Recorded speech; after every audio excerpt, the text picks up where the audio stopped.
एक लड़की जिससे उसका प्यार एक एक्सीडेंट की वजह से छिन गया था। वो अपने बॉयफ्रेंड के साथ जब कार में थी तब उनका एक्सीडेंट हुआ था जिसमें उसके बॉयफ्रेंड की डेथ हो गई थी और वो लड़की खुद हैंडीकैप हो गई थी। अपने बॉयफ्रेंड से आज भी वो प्यार करती थी, बट हमारी मूवी के मेन कैरेक्टर हेनरी को उससे प्यार हो जाता है। क्या हेनरी का प्यार उसे फिर से खुश कर पाएगा? यही हम आज की मूवी केमिकल हार्ट्स में जानेंगे। ये मूवी 2020 में रिलीज़ हुई थी और इसकी IMDb रेटिंग 6.3 आउट ऑफ 10 है, जो कि काफ़ी अच्छी है। वीडियो पसंद आए तो इसे लाइक और कमेंट ज़रूर कर दीजिएगा और हमारी चैनल को सब्सक्राइब करके हमें आगे बढ़ने में सपोर्ट कीजिएगा ताकि आप रोज़ ऐसी ही बेहतरीन मूवीज़ की कहानी सुन सकें। तो चलिए मूवी को स्टार्ट करते हैं। मूवी के स्टार्ट में हमें हेनरी को दिखाया जाता है। हेनरी एक ऐसा लड़का है जिसे आज तक किसी के साथ प्यार नहीं हुआ। वो आज तक अपने प्यार का बेसब्री से इंतजार कर रहा है। हेनरी एक राइटर बनना चाहता है और इसके लिए वो कॉलेज की फैकल्टी से भी बात करता है। एक दिन हेनरी को कॉलेज में एक लड़की दिखती है जिसका नाम ग्रेस है। ग्रेस हैंडीकैप है, लेकिन फिर भी हेनरी को ग्रेस पसंद आ जाती है। कॉलेज के बाद हेनरी ग्रेस के साथ चला जाता है। वो अपनी बस छोड़ देता है। इन दोनों को एक दूसरे के साथ एक कनेक्शन फील होता है। ग्रेस हेनरी को एक बुक भी देती है। रात में हेनरी ग्रेस की ऑनलाइन प्रोफाइल्स चेक करता है।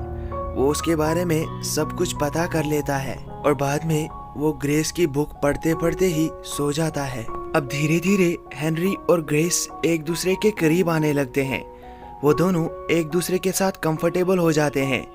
वैसे तो ग्रेस किसी को भी इतनी जल्दी अपनी लाइफ में शामिल नहीं करती, लेकिन हेनरी को वो अपनी लाइफ में इंक्लूड कर लेती है। एक दिन ग्रेस हेनरी को अपने साथ चलने के लिए कहती है। वो उसे एक बंद पड़ी फैक्ट्री में ले आती है। इस फैक्ट्री में एक पूल होता है जिसमें बहुत सारी कलरफुल मछलियाँ होती हैं।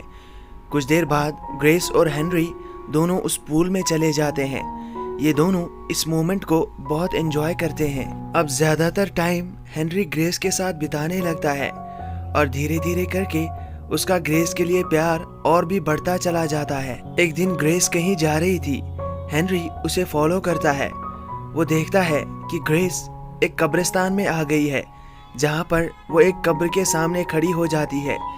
इस कब्र को देखने के बाद हमें भी पता चलता है कि जो भी इसमें दफन है वो बहुत ही छोटी एज में मर चुका है। अब ग्रेस के जाने के बाद हेनरी उस कब्र के पास आता है और थोड़ी रिसर्च करता है और उसे पता चलता है कि ये कब्र ग्रेस के बॉयफ्रेंड की है जिसकी उस कार एक्सीडेंट में मौत हुई थी और उसी कार एक्सीडेंट में ग्रेस भी अपाहिज हुई थी। और इसी एक्सीडेंट के बाद ग्रेस ने अपना पुराना स्कूल छोड़कर हेनरी के स्कूल में एडमिशन लिया था।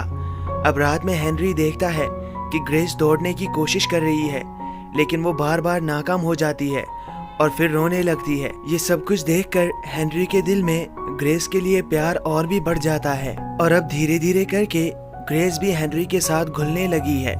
वो भी उसे अपनी लाइफ के बारे में सब कुछ बताने लगी है और वो हेनरी के साथ खुश रहने लगी है। अब एक दिन हिम्मत जुटाकर हेनरी ग्रेस को अपने घर पे ले आता है।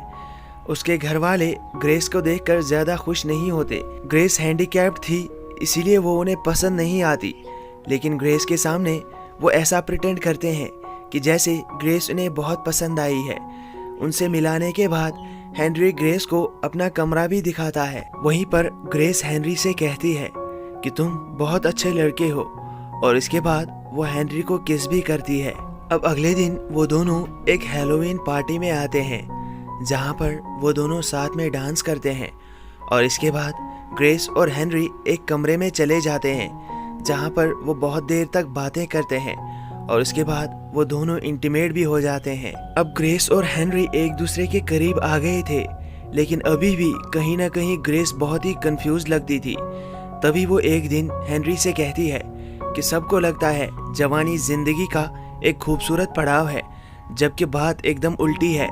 जवानी में ही इंसान को सबसे ज्यादा ठोकर लगती है। अब एक दिन ग्रेस हेनरी का कॉल नहीं उठा रही थी, इसलिए हेनरी उसके घर पे आ जाता है और वहां आकर उसे पता चलता है कि आज ग्रेस के बॉयफ्रेंड की डेथ एनिवर्सरी है और जिस घर में वो अभी आए हैं वो उसके बॉयफ्रेंड का घर है। ग्रेस अक्सर यहाँ आकर अपने बॉयफ्रेंड के पेरेंट्स के साथ टाइम स्पेंड करती है। वो अभी भी उसे भुला नहीं पाई है। वहीं पर ग्रेस हेनरी से कहती है कि अभी भी मैं अपने बॉयफ्रेंड से प्यार करती हूँ, इसलिए मैं तुम्हारे साथ नहीं रह सकती। हम दोनों को अलग हो जाना चाहिए। हेनरी ग्रेस से बहुत प्यार करता था, वो उससे दूर नहीं जाना चाहता था, लेकिन फिर भी कुछ दिनों तक ग्रेस हेनरी को अवॉइड करती है। तभी एक दिन हेनरी को मैसेज आता है। ये मैसेज ग्रेस के बॉयफ्रेंड के फादर ने भेजा था, जिसमें वो हेनरी को बताता है कि ग्रेस हमें बहुत टाइम से नहीं मिल रही है। हमने सारी जगह पर चेक कर लिया, लेकिन वो हमें नहीं मिली। लेकिन हेनरी को पता था कि ग्रेस उसे उसी बंद फैक्ट्री में मिल जाएगी। हेनरी जब वहाँ आता है तो वो ग्रेस को वहाँ पर पूल में देखता है। ग्रेस रो रही थी। हेनरी को देखकर वो खुश हो जाती है, वो उसे गले लगा लेती है और इसके बाद वो अपने बॉयफ्रेंड की सभी यादों को उसी पूल में बहा देती है और उनसे मुक्त हो जाती है। इसके बाद हेनरी ग्रेस को उसके घर पे ले आता है, लेकिन ये सब कुछ होने के बाद भी ग्रेस हेनरी को इग्नोर करती है। वो दोनों कॉलेज में एक साथ पढ़ते हैं, लेकिन फिर भी वो कुछ दिनों तक एक दूसरे के साथ बात नहीं करते। अब कुछ टाइम गुजरता है और उनका सेमेस्टर खत्म हो जाता है। तब तक हेनरी ने स्कूल के अखबार में एक आर्टिकल भी लिखा था, जो कि बायोकेमिस्ट्री ऑफ टीनेजर्स पर था। ये आर्टिकल सभी टीनेजर्स को पसंद आ जाता है। सब लोग हेनरी की तारीफ कर रहे थे। अब हेनरी जैसे ही बाहर निकलता है तो स्कूल के हॉल में उसे ग्रेस मिलती है। हेनरी जानता था कि ग्रेस उसे एक्सेप्ट नहीं करने वाली है, इसीलिए वो भी उस पर ज्यादा जोर नहीं देता। दोनों एक दूसरे को गुड बाय कहते हैं और इसके बाद वो दोनों हग करते हैं और एक दूसरे को वहीं पर छोड़कर अलग अलग रास्ते निकल जाते हैं। और इसी के साथ ये मूवी भी यहाँ पर ख़त्म होती है। आई होप आपको एक्सप्लेनेशन पसंद आई होगी, तो वीडियो को लाइक और कमेंट कर दीजिएगा और हमारी चैनल को सब्सक्राइब करके हमें भी आगे बढ़ने में सपोर्ट कीजिएगा। Thank you and good